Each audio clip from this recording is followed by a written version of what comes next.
Salut tout le monde, j'espère que vous allez bien, que ce premier mois de l'année s'est bien passé pour vous. En tout cas, nous on est reparti sur les chapeaux de roue, accrochez-vous, c'est parti.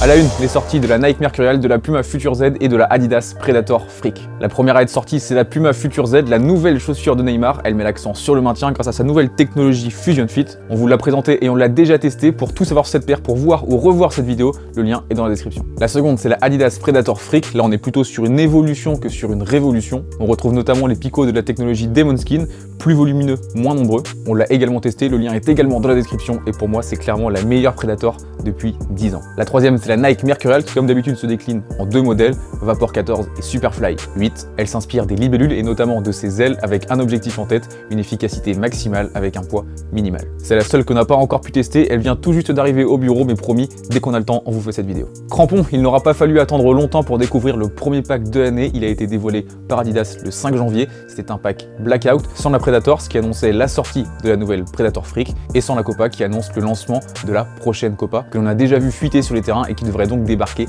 très prochainement. On reste chez Adidas, on reste dans le Blackout, elle était attendue, elle a été dévoilée, la dernière réédition de la Adidas Predator Accelerator. C'est déjà la 6e réédition de ce modèle depuis 2014, la 7e si on compte celle réalisée en collaboration avec Pharrell Williams, et je sais pas vous mais moi je m'en lasse pas, sauf du prix peut-être 350 €, ça pique un peu. On termine avec la marque aux 3 bandes qui célèbre déjà le nouvel an, ce sera le 12 février et ce sera l'année du bœuf, avec un coloris spécial réservé exclusivement à la X-Ghosted, ainsi qu'une collection textile pour chacun des plus gros clubs équipés par la marque allemande, Arsenal, le Bayern, la Juve, le Real et Manchester United. On passe chez Nike avec une chaussure spéciale pour célébrer Erling Haaland et son Golden Boy, une Mercurial bien sûr, noire et dorée. Autre joueur du swoosh à avoir reçu une chaussure spéciale en janvier, Kylian Mbappé. Une collaboration avec LeBron James autour d'une Nike Mercurial et d'une LeBron 18 qui a fait beaucoup parler avec un design inspiré des chemins parallèles des deux champions. Deux héros locaux issus de milieux difficiles qui les ont façonnés à la fois en tant que joueurs et en tant que personne, c'est ce que nous dit Nike. Maillot, je suis obligé d'ouvrir cette page en vous parlant du deuxième épisode de notre série Maillot de match, la série dans laquelle on part à la rencontre de joueurs professionnels pour retracer leur carrière à partir de leur collection de maillots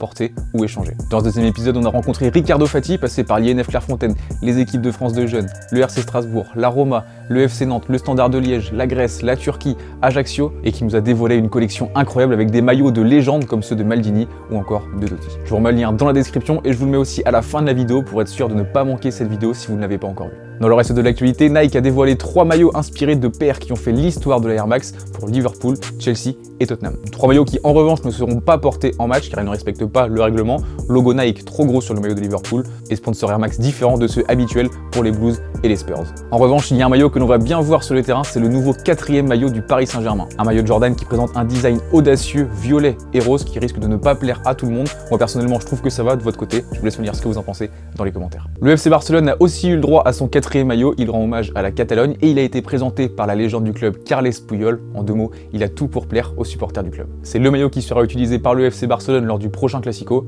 le 11 avril. D'ici là, il faudra patienter en regardant le dernier épisode de notre série Maillot de match, pourquoi pas.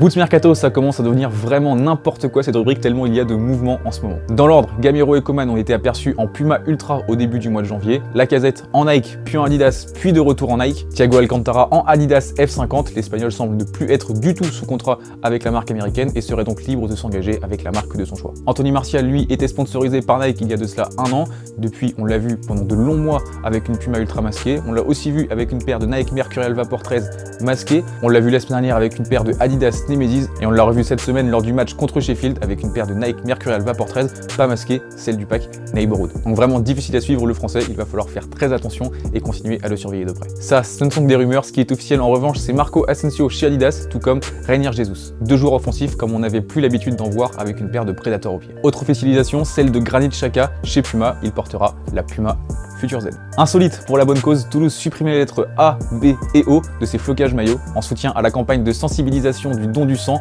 menée par l'établissement français du sang. On vous parlait de maillots échangés tout à l'heure avec notre série Maillot de match. Louis Barry, jeune joueur d'Aston Villa, se souviendra longtemps de son premier match en pro et de son premier maillot échangé. Titulaire en FA Cup face à Liverpool pour son tout premier match, il a échangé son maillot avec Fabinho à la fin de celui-ci, avant de se faire rappeler à l'ordre par un membre de son staff.